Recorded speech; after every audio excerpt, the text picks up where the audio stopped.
जो गुरु की सुनता है उसका जग सुनता है. आचार्य श्री गुणरत्न भूषण गुरुदेव.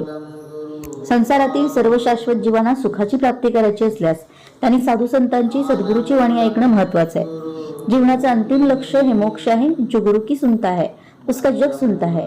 हे जसे दुधामध्ये तूप आहे तसंच जीवात आत्मा आहे आणि तो आत्मा परमात्मा आहे. सर्व जीवांचं एकच लक्ष असतं की आपल्या जीवाला मोक्षप्राप्ती व्हावी आणि त्यागात सुख आहे, असं आचार्य श्री गुणरत्न भूषणजी गुरुदेव यांनी यावेळी आवर्जून सांगितलं.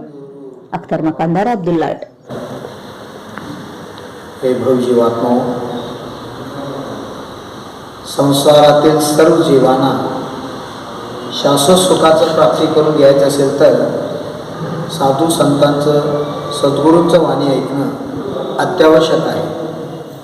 जो जीव श्रवणांचं वाणी श्रवण करतील तो एक दिन श्रवण होऊन जीवनाचं अंतिम ध्येय जो मोक्ष आहे त्या मोक्षाचा प्राप्ती करून घेईल. हिंदीमध्ये एक वाक्य, जो गुरु का सुनता है उसका जग सुनता है.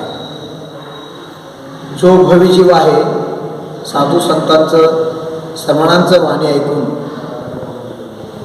सन्मार्गमध्ये वाटचाल करून मोक्ष मार्ग प्रशस्त करून तो जीव जीवनमुक्ती पाहतात. अनादिकालापासून किती जीव मोक्षाला गेलेला आहे तो देशनाल अगदी गुरूंचं वाणी ऐकूनच परमात्माचं परिचय करून आत्माला कसं परमात्मा बनवायचं हे मार्ग गुरुदेव उपदेश करत असतात.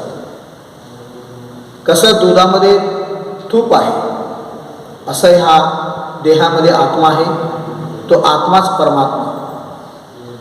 कसं दुधामध्ये मी तूप एक वेळा प्राप्त करून घेतलो, वापस ते तूप कधी दुधामध्ये, दहीमध्ये, ताकामध्ये, लोणीमध्ये मिसळत नाही.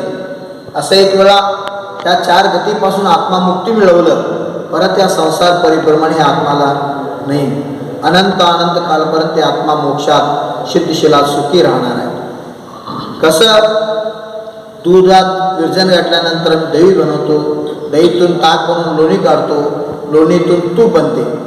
असं दूध म्हणजे नरक गती, दही म्हणजे तिर्यंच गती, ताक म्हणजे देवगती, लोणी म्हणजे मनुष्य गती. म्हणजे 84 लाख योनीमध्ये मनुष्य योनी श्रेष्ठ आहे. म्हणून माणसाने गुरूंचं वाणी ऐकून कृतकृत होतात. हे भाग्य दुसऱ्या जीवाला नाही. पशु पक्षी यांना म्हणा, झाड, पाणी, हवा, या बाकी जीवांना गुरूंचा उपदेश ऐकायचं योग्यता नाही, तर पात्रता नाही.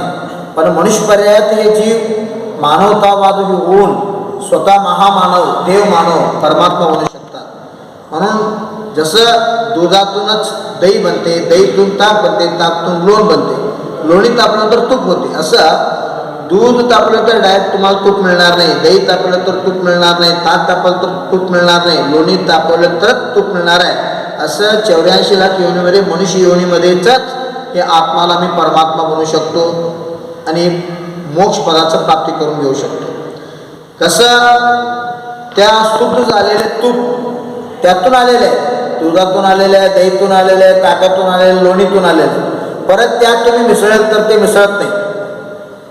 तसं आत्मा एक वेळा परिशुद्ध परमात्मा झालं, वापस या संसार दुःख त्याला भोगायला लागत नाही. म्हणून सर्व जीवाची एक इच्छा असते, मला सुखाचं प्राप्ती व्हावा. ह्या संसारात सुख नाही. जर सुख असेल तर तीर्थंकर, चक्रवर्ती, महापुरुष राम असू दे, हे सगळं का संसार सोडलं? त्यागात सुख आहे, हे भोग दुःख आहे, हे मोक्ष मार्ग प्रशस्त करणारा गुरु आहे. म्हणून जो जीव श्रद्धेनं गुरूंचं वाणी श्रवण करून आत्मसात करून घेईल त्यांच्या कल्याण सुनिश्चित आहे. म्हणून गुरूंचं वाणी सदैव ऐका, सद्गुरूंच्या सानिध्यात. म्हणून सांगितले, सत्संगत्वे निसंगत्वम, निसंगत्वे निर्मोहत्वम, निर्मोहत्वे निश्चलतत्वम, निश्चलतत्वे जीवनमुक्ती. या आत्म्याला जर मुक्ती प्राप्त करून घ्यायची असले तर सत्संगाची आवश्यकता आहे.